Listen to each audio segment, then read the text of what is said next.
are here with Melissa Yamaguchi, my co-host, and myself, Mariel Hemingway, and we have an amazing guest today. Her name is Darlene Lancer, and she is a married author. She wrote Codependency for Dummies and Conquering Shame and Codependency, 8 Steps to Freeing the True You. She has been helping men and women recover from codependency trauma for over 30 years. Amazing work. Her latest book, Dating, Loving, and Leaving a Narcissist, Essential Tools for Improving or Leaving Narcissistic and Abusive Relationships, will help you take back your power and independence, reclaim yourself, and improve your relationship. You can purchase Darlene's new book on her website, whatiscodependency.com, or on Amazon and Barnes & Noble. I'm thrilled to have you here because this is such an important subject. I mean, it's just so important that we talk about not only codependency, but narcissism, which I don't know, I feel like it's been kind of, I'm just now getting an understanding of what narcissism really is, to be quite honest. And I think that, it's a very challenging relationship to be in, to come out of, because I think what happens when you're in and you please correct me because you are, true. I am not, but it feels as though that narcissism is very closely linked to passive aggressive behavior. And I was around narcissists pretty much my whole life, and their passive aggressive behavior, and was unable to recognize that in someone, and really fell kind of, I want to say, fell prey to their ability to manipulate. And I was like, I become like this kitten of like, I become kind of stupid. Like I can't function. I don't know what to do. I'm starting to be able to recognize it, but at first it's blinding. Like, does that make any sense to you? Oh, absolutely, because it's hidden. It's hostile hostility that's hidden. Yes. You know, it's passive, and so you could be insulted, couched in a compliment or sarcasm, and then the words might sound positive, but you feel queasy, and that it's yes. There's something bad, and then it's like you don't know what to say because it sounds nice on the surface, and they can just say, well, I was just joking, or what are you implying, and put you on the defensive. What you're supposed to do is respond to your gut and just say, cut it out, I know what you're doing, and address that directly. So I have a blog on my website about passive aggression and how to respond to it. Narcissists are master manipulators, and there's something called covert narcissism, and they use more passive aggression, where they're, as opposed to a grandiose narcissist, will just insult you directly. But they both use passive aggression, but you don't have to be a narcissist to be passive aggressive. And actually, codependents can be passive aggressive too. They can be pleasing and be nice, even though they have a lot of resentment. So, or just forgetful. That's like passive aggression, resistant. It's like saying no all the time. Yeah. Right. So. Wow. You just touched on something that kind of sent some bells off in my head. So some of the behaviors of passive aggressiveness, you said saying forgetfulness. No, I'm not lumping. I know there's different reasons people would be forgetful, but some of the tactics of saying no without overtly saying no. I think this happens more than we are aware of. You see it in workplaces nonstop. You see it in sports, in every single scenario, Darlene. Don't you? I mean, this is something that I'd never heard. What you said. Yeah. Sometimes kids will maybe they have aggression, and anger, but they're not allowed to express it in the home, or they're punished for it. So they just drag their feet. They don't do their homework. They are, moody, and they're just disagreeable. They don't want to cooperate. And it could be just a lot of repressed anger. And the antidote is to be able to be assertive to help people who want to change that behavior, which is usually they're unaware of it, or their partner or somebody else is pointing it out, but is to learn to be assertive. And, I wrote a bunch of ebooks too, to help people with learning new skills, because a lot of overcoming codependency is just learning new skills, learning to be assertive, raising your self-esteem, which you can do because self-esteem is learned, learning self-care, Yeah. learning to set boundaries. So I have a lot of ebooks that are all like workbooks to help people, self-forgiveness and things like that. So passive aggression used to be a personality disorder in the diagnostic code, but they took it out. So there was a lot of dispute about that, but it used to be a disorder. And when people write me, sometimes that they have a spouse that's passive aggressive, I have to tell them it's very hard to deal with it, because it's almost easier when somebody is direct, Right. and aggressive, and then you can set boundaries. But when somebody just fails to, mothers that don't cook for their kids, they don't help, or or just someone who's sitting on the couch, it's hard to make someone do something. Mm-hmm. Yeah. Rather than stop doing something. The weird thing about passive aggressive, I mean, for me, and I come from a family that has, I mean, such brilliance, but also there's this tremendous, alcoholism, this and that, and mental illness, right? And my big fear was that I was going to go crazy, quote unquote crazy, or I was going to be mentally and not even know it. And the person that was passive aggressive towards me really worked on that. Because it made me feel crazy. I would think, oh my gosh, maybe I am, maybe I am crazy. Maybe this, maybe that. It's very interesting. It's interesting that you say it used to be considered a disorder, because I think that having a name for it is very helpful. I don't know. It's very interesting. I so appreciate your work, because I think it's very difficult for people, especially coming out of a relationship. I've got a very close friend who is coming out of a relationship that was extremely narcissistic and passive aggressive as well. And she's really was wounded. She was wounded for quite some time, and she's still kind of. And she's angry. The funny thing is that you're saying all these things. She's so angry, Well, like. Yeah, I'm glad you brought that up. Yeah, because what is repressed or unconscious in one person often, shows up in the other. So Right. the passive aggressive person is not expressing their anger. So then their partner feels it, and then they look like the angry, crazy one. Wow. They start losing their temper, and then the passive aggressive person says, there you go again, what's wrong with you? Right. You think you're the problem, but you're picking up, it's called projective identification. It's a defense that they use, and the other person then carries it. The same thing with shame. Like a narcissist or an abusive parent, like shames their child, and it comes from their background and their insecurity and feeling inferior and inadequate. And then it's called like transferred shame. And then the child carries all that shame, and they think that it's me, it's my fault.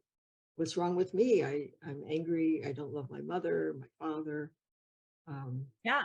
So, yeah. Some other characteristics, since you brought it up, that I go through on my blog is denial of forgetting things, procrastinating, obstructing, being ambiguous. They never say what they mean. They never get angry. They don't express it openly. They act incompetent. And I mentioned lateness.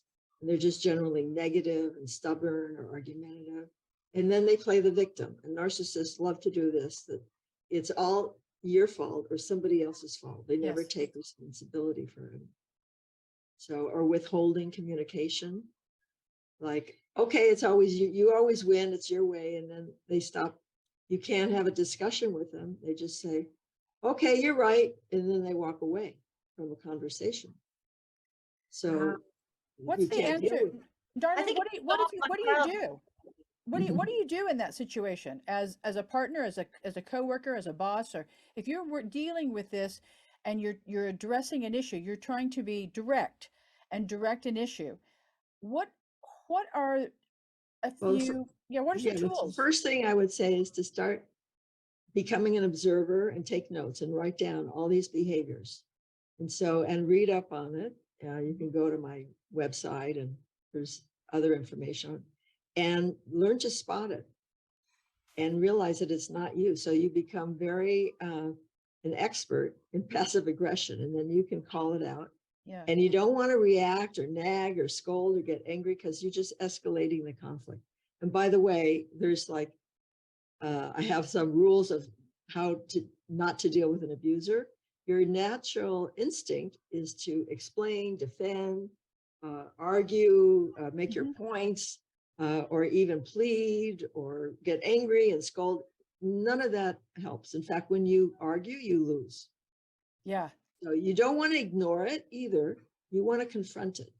You want to confront it in an effective way. And I have something called systematic transactional communication. And I describe it in my book, Dating, Loving, and Leaving a Narcissist. It's how to confront an abuser in a way that they will take notice. Really? We have to do it without accusing, because they're usually very sensitive.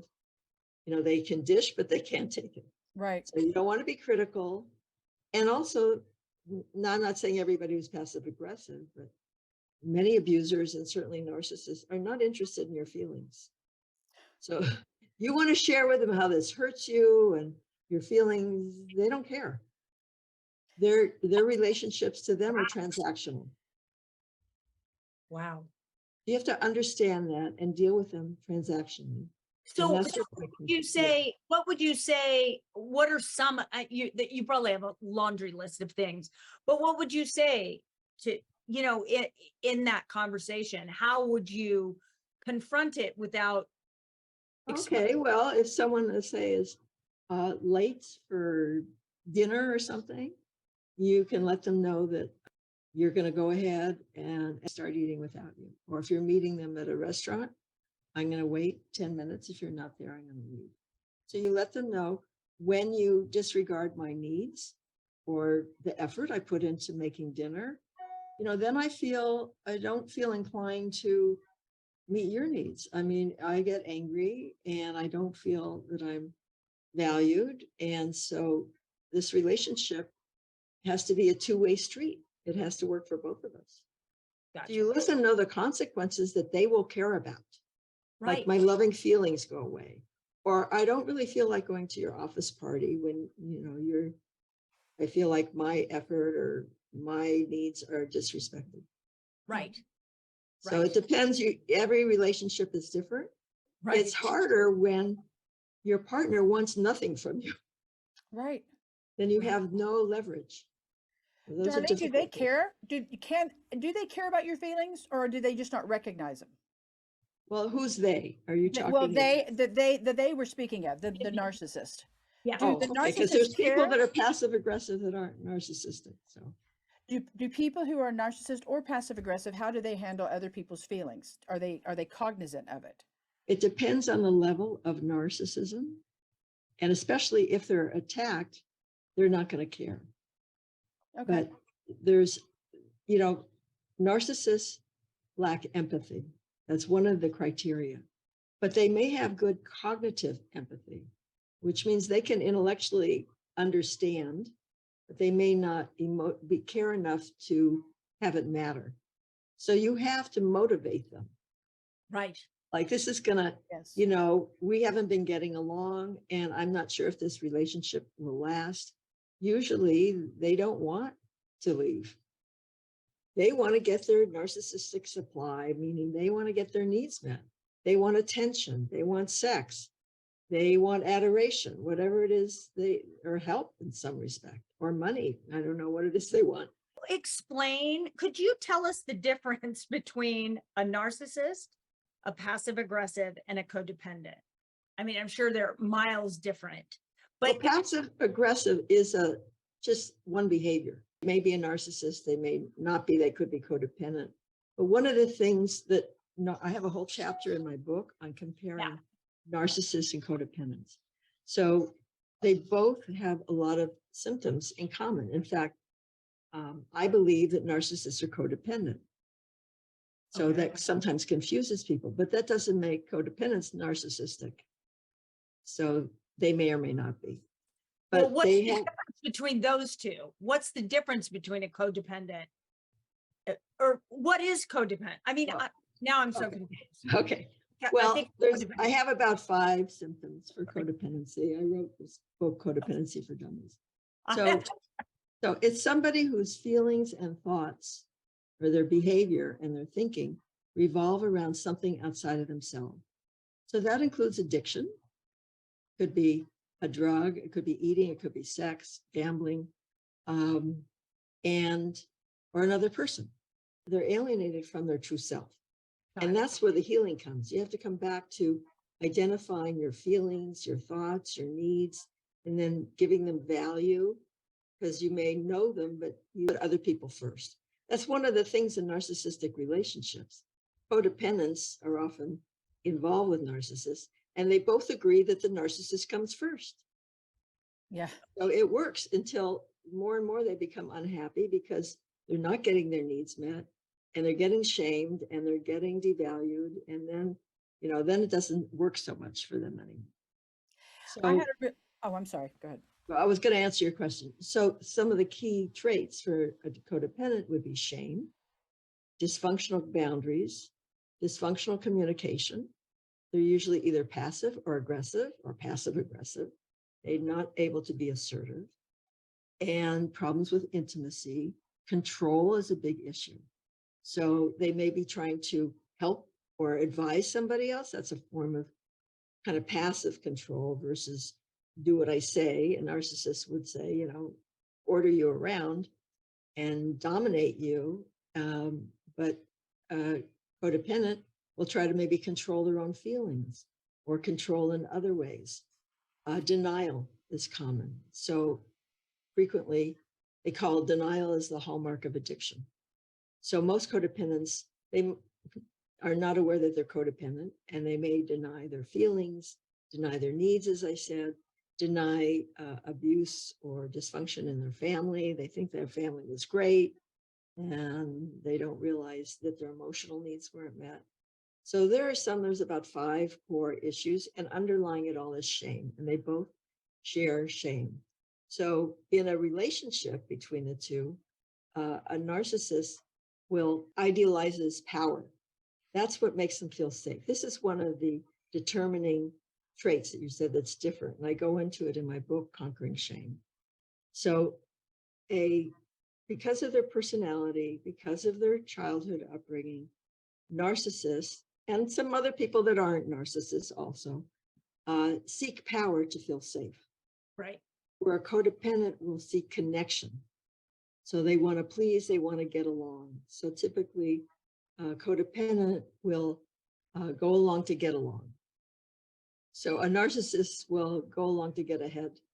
That's all they care about. So they will sacrifice the relationship for power. So a codependent will sacrifice themselves for the relationship. Right. So one puts their power first, the codependent puts the relationship first. You have to understand that dynamic and the brain workings and the behavior of a narcissist to not take it personally. And not what happens all the time is people say, well, I did so much for him and for her, and they won't do one thing that I ask. Yeah, I would never act that way. How could they treat me? They don't understand the thinking of the narcissist, that it's like me first, and they lack empathy. So they don't often see you as a separate whole person. You become an extension of themselves. And this is the way their brain works. Their brain works differently. So a narcissist has trouble seeing other people. A codependent has trouble seeing themselves. So they're kind of like mirror images of it. Right. So they both see the narcissist. They both put the narcissist first until that doesn't work anymore. I have an interesting question. Sorry, Melissa, I know you're dying to ask something. No, you're right. Go right. No, you're good. Go ahead. Okay. Well, then if the narcissist is a narcissist and basically doesn't care about anybody else but his or her own feelings, right? And they are the center of the entire world. Do they ever reach out for help? No, They don't want. they rarely do. They might when their business fails or they're married, they go through a divorce. You know, one narcissist said to me after a divorce that when he went to therapy, he said, it was affecting my self-esteem. I had to take a drink just to get through the therapy session because they're not used to looking at themselves. You know, the problem is always at someone else. That's Right. key to a lot because of their shame and insecurity. That explains just about all their behavior. And I write about it in my book and on my website. Just about everything they do is to deflect responsibility. Yeah. So, and even, you know, many codependents in the beginning, they have so much shame underneath that they'll deny that they did, you know, they did anything wrong, and they'll deny, and then finally maybe admit it. And then Right. there's other codependents that always take responsibility and it's always their fault. There's different kinds of shame. So Wow, I was so seriously codependent when I was younger. well, there's a solution. Like That's a, the good news. no, it's great. I feel like perhaps that I've gotten over that for the most part, but boy, did I, wow. There's a lot. Well, I was I too. was You know, not like somebody was, I put everybody at, you know, and I was always at fault. Poor me, little victim. Oh, anyway, it's nice to know, but it's nice to have definition. I think that that's what's so challenging about these behaviors. And that's kind of, you know, mental health and mental balance in general. It's having an understanding, because I'm sure that solutions and remedies and recovery come from an understanding, an awakening to those behaviors, and then an awakening to yourself, and then an awakening to what you're thinking, how you're behaving, you know, and being aware of that, of all those things. It's interesting. so I've shared in my book and before that I was married to an alcoholic. So a lot of before I started recovery, spouses, relatives, alcoholics nag and try to get the alcoholic to stop drinking. And they don't understand it's an addiction. And that is just feeding the shame. And they deny their own needs and don't, you know, have a life that everything is focused on the addict. So that behavior of trying to help and change an addict or a narcissist for that matter, it's pretty much the same, is a way of denial. Right. Because when I started healing, and learning about addiction, and I realized, oh, my husband could actually die of this disease. I had to go through grieving as part of my recovery, as if he died from it, to be able to let go and not react to the drinking. Had to become his problem. And when it became his problem, he had to find a solution. I wasn't the problem. So if you're trying to, you know, nag somebody or change somebody, which is typical of codependence, then you become the problem. Same with a teenager, you know, you become the problem. They don't suffer the consequences of their behavior. So they've shown from research, the most effective motivation for an addict to get help is suffering the consequences of their behavior. So enabling, you know, covering up, calling the boss, making excuses, all that kind of behavior perpetuates the problem. Yeah, of course. Of course. So you're educating a narcissist too, the consequence of his behavior, because they don't know their impact on other people. They don't see, it's like they're blind to everybody else's, like I said, they're like cardboard cutouts, other people. So this kind of communication is not only motivates them also because they're seeing the impact of their behavior. And by the way, you asked about treatment. The first step when and you can use this kind of communication and my book to help your partner or sibling or whoever it is, friend, get to treatment. Usually the first thing they want to do is get their power back, because my book And this process shifts the power from the narcissist to a more equal, balanced relationship. And you'll see them start to become needy when you take back your power in the relationship, because you're no longer serving their addiction or their narcissism. Then they have to look at themselves. So the first step when they go to therapists, they want to get their power back. They're not really too interested in looking at themselves. So it takes some time, and then they just trust everybody, and they will have a power struggle with the therapist. So it'll take some time for them to want to stay in the therapy, to start to look at themselves, maybe their childhood, and see how their behavior is hurting them in their work, in their relationships, and in every area of their life. And they can change their behavior. They can learn to be less angry and be less confrontational and change their behavior. But it takes a commitment and motivation. Do you have to address like childhood trauma or past trauma in order to find a healing or a recovery from narcissism or? Well, I don't know about codependency. Yeah, with codependency, it's one of the stages, and I write about it in my book. You can make huge progress without discussing your childhood. Clients sometimes say to me, I don't want to discuss my past or my childhood. And I say, that's fine. But it's funny that it keeps coming up because we keep getting triggered. And one of the ways of not getting triggered, like they say, well, I hear what you're saying, but every time my husband or my mother or somebody yells at me, I become speechless and I can't communicate with them and I freeze. Well, that's a trauma response. Yeah. So helping them go back to heal the trauma can kind of relieve some of that automatic trauma response. Freeze. Yes. It's PTSD. Basically. Yeah. Or CPTSD. So but you can still make a lot of progress without doing that by learning to be assertive and learning to set boundaries and learning to and raising your self-esteem. You can do all that. And I remember I confronted my husband about verbal abuse and he was shocked, but it diminished. It really helped the relationship. So, and I hadn't done any work about my childhood at that point. I hadn't been in therapy at all. So just going to 12-step meetings and practicing, building my self-esteem. What's really important to both narcissists and partners of addicts is to have a life.